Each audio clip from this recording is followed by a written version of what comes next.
All right, let's get into our first sort of substantive video.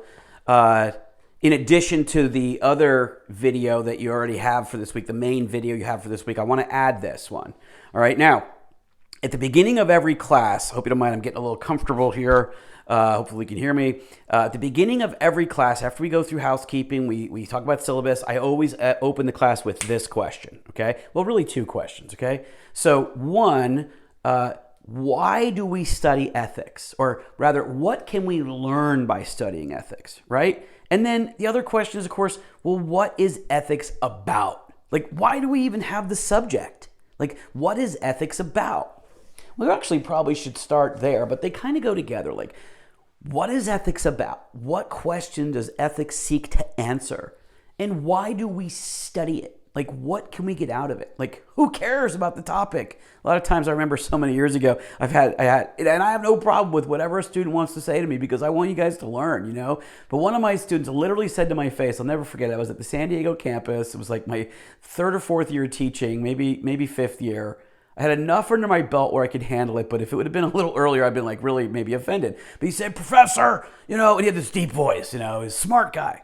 He says, "Professor, I just want to let you know that I think this class," and I don't want to swear on video, but you know what he said, okay? "I just think this class is basically total bull, you know, fill it in, right? Bull." And he said it real direct. I was like, "Oh, okay." And he goes, "You know, and I think you know that too." And I was like, "Wow, okay. Thanks for sharing," you know? And I actually took that on as a challenge to deepen my understanding of ethics so that the class could have a rich answer and a rich purpose for being. And the reason I say that is a lot of times, you know, students think, well, studying ethics, like, it's pointless. What's the point? Like, I'd rather study law. And so I did bring a lot of legal understanding into the conversation about ethics. Like, you know, how does the law work? What's the relationship? But as I did that, I realized that economics also was a really important topic as it relates to ethics and society. And then here's what came to me, all right? And I want to share this with you. I want to talk to you about something I discovered from an economics textbook about the fundamental reason why ethics matters in human society, all right? And this is something that's, I think, a real takeaway point.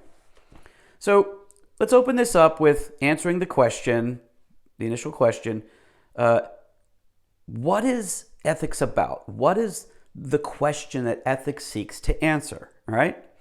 And I would say that the question that ethics seeks to answer is the question, how should we live? Should being the key term, right? Like, not how are we going to survive. Like, with all due respect to what happened, I don't know enough about the history, but look, on the Donner Pass, right? Is that the correct, I think that's the correct name. The Donner Pass, the Donner family, they got caught in a snowstorm and they had to eat each other. Like, like alive. Remember that movie with I think it was the soccer players. They crashed in the Andes and their plane crashed and then they died. A lot of people died and they had to survive. They ate each other. Okay, well, sometimes you have to survive. I get it. Like, there's there's like a cutthroat nature to life and existence, our Darwinian fight for survival, only the strong survive, eat or be eaten. That's real. I get it. Okay. So that, I would say, is more of an economic kind of reality. Like, how are we going to survive? Like, what are we going to do? And I get it. That would, I'd say, is the economics. Okay.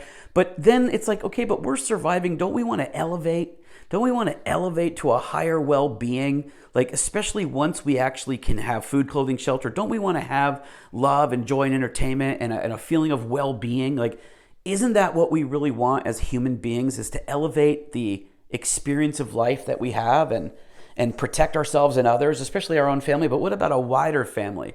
Ethics is ultimately about the elevation of human well-being. It's about how can we live, or how should we live? Well, we should live in a way that increases well-being and decreases suffering. Because I think we can all agree on that, right? Like, maybe there's a disagreement, I don't know, but there's certainly a lot of ethical philosophies, ethical theories, ethical principles, but it seems like we probably can all agree that we should increase well-being and decrease suffering. Okay, so that's the ethics side. Now, in the video you saw already about the ivory tower and the business battle, right? That's essentially what's going on, right? The ivory tower is, how should we live? Well, we should live in a way that elevates well-being and decreases suffering. The ivory tower, ethics. But then the business battle. Yeah, but how are we going to survive? What are we going to do to beat the competition, to make sure we win? Or if it's a hunter-gatherer, that we get the deer, or we, whatever. How do we survive? The business battle. And then there's a relationship between the two, attention. And in that video, I called that moral imagination. Like, how can we be successful here and be successful here? And we can't come up with ideas that are pie in the sky and then it screws up this. But we can't just accept a really rudimentary level of life that's not good. Poor working conditions, slavery, child slavery in other countries. We can't accept that. It's not good enough. We need to elevate. But how? What's the tension? And that's a big part of what the class is about, is the tension. And you saw that in the video on the ivory tower and the business battle. But now we're in a different point. We're in the point of the deeper, richer, even more concrete question-answer scenario. Why should we study ethics? So I always pose that question at the beginning of class. I'm going to try to keep this video about 10 minutes, so stay with me. Why should we study ethics? And students say this, they say that, they say a lot of different things.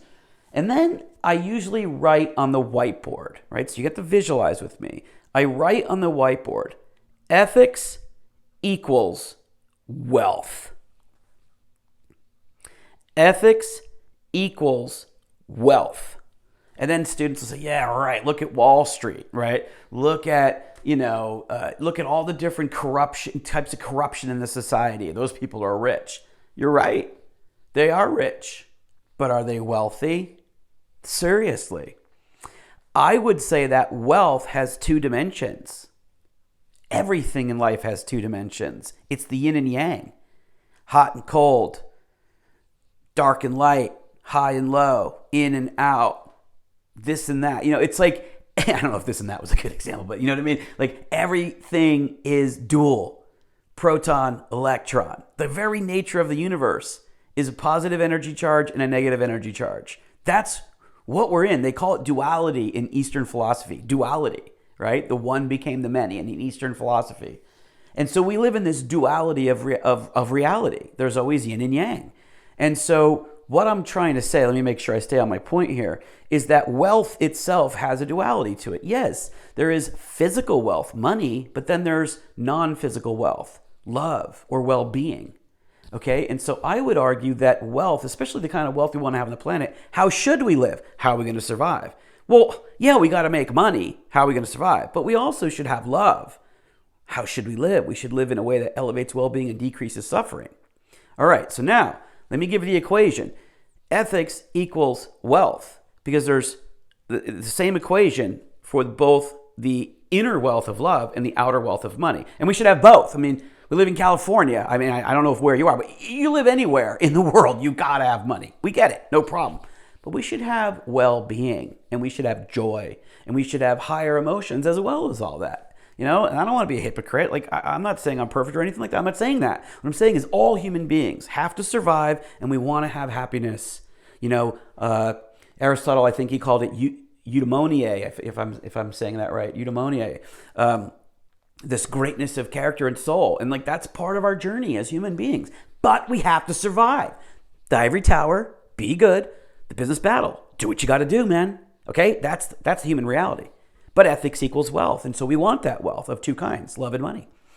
And so how does ethics equal wealth? And I got this out of an economics textbook. Here it is. You ready? Ethics equals trust. Ethics equals trust. You ever had a friendship or a relationship where they betrayed you? Betrayal, no trust. No trust, no relationship, right? You ever done business with someone where you're like, they don't really keep the rules and they're kind of doing fudging this. I don't really trust that. I don't want to do business with them anymore. You ever have that experience? Can you relate with that? Can you visualize that? Yeah.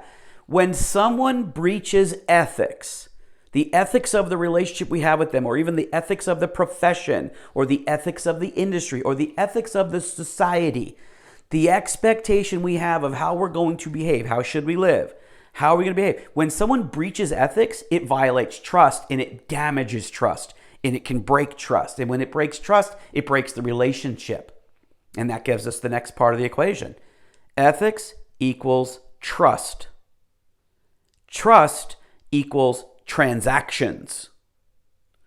right? If I trust you, I'll keep doing business with you. If I don't trust you, I won't. You hire the contractor, do the job, he screws it up, he bills you wrong, he overbills. You don't trust him, he's not going to get another transaction. Oh, he did a great job, he billed perfectly and everything. Keeps his word. Oh, trust, more transaction, more money. Ethics equals trust. Trust equals transactions. Transactions equals money. Okay? So on that sort of external wealth, hard currency, ethics equals money.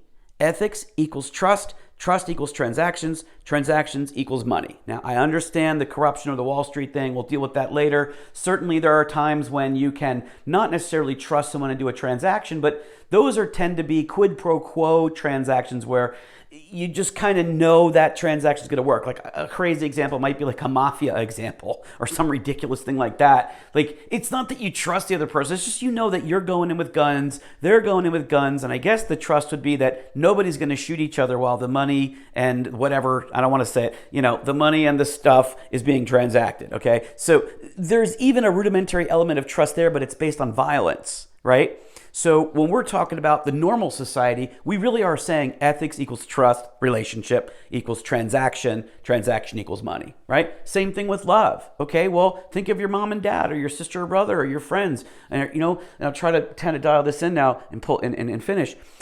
If they violate your ethics, or if they offend you to a point where you can't trust them, well, you're not going to want to transact with them. You're not going to want to call them. You're not going to want to go to lunch with them or go to dinner or go to Christmas or spend time. And so you lose the wealth of the relationship. You lose the wealth of that exchange. You lose the love. Ethics equals wealth. That is the first lesson. I saw that lesson. I learned that lesson from an economist, and it blew my mind, because what we want to do as human beings is elevate well-being and decrease suffering and survive in a physical universe. We need to have wealth.